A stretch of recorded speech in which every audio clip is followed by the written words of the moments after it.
KPSC ಕಡೆಯಿಂದ ಒಂದಷ್ಟು B group ಹುದ್ದೆಗಳಿಗೆ ಎಕ್ಸಾಮ್ ನಡೀತಾ ಇತ್ತು. ಅದನ್ನ ಇಮಿಡಿಯೇಟ್ ಆಗಿ ಪತ್ರಿಕಾ ಪ್ರಕಟಣೆಯನ್ನು ಹೊರಡಿಸಿ ಆ ಎಕ್ಸಾಮ್ ಅನ್ನ ಪೋಸ್ಟ್ಪೋನ್ ಮಾಡಿದ್ದಾರೆ ಸ್ನೇಹಿತರೆ.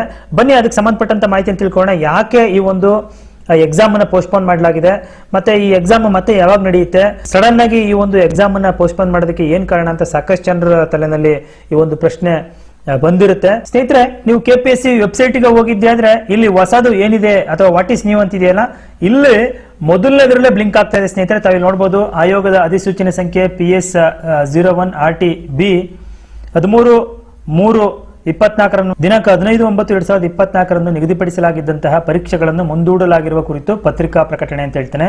ಇದ್ರ ಮೇಲೆ ಕ್ಲಿಕ್ ಮಾಡಿ ಪತ್ರಿಕಾ ಪ್ರಕಟಣೆ ನಿಮ್ಗೆ ಸಿಗುತ್ತೆ ನೋಡಿ. ಇದು ಕೆಪಿಎಸ್ಸಿ ಅವರು ಹೊರಡಿಸಿರುವಂತಹ ಅಧಿಕೃತ ಪ್ರಕಟಣೆ. ಉಳಿಕೆ ಮೂಲ ವೃಂದದಲ್ಲಿರುವಂತಹ ವಿವಿಧ ಗ್ರೂಪ್ ಬಿ ಹುದ್ದೆಗಳಿಗೆ 14ನೇ ತಾರೀಕು ಅಂದ್ರೆ ನಾಳೆ ಕನ್ನಡ ಭಾಷಾ ಪರೀಕ್ಷೆ ಇತ್ತು. 15ನೇ ತಾರೀಕು ನಿರ್ದಿಷ್ಟ ಪತ್ರಿಕೆಗಳನ್ನ ನಡೆಸಲಾಗಿದೆ.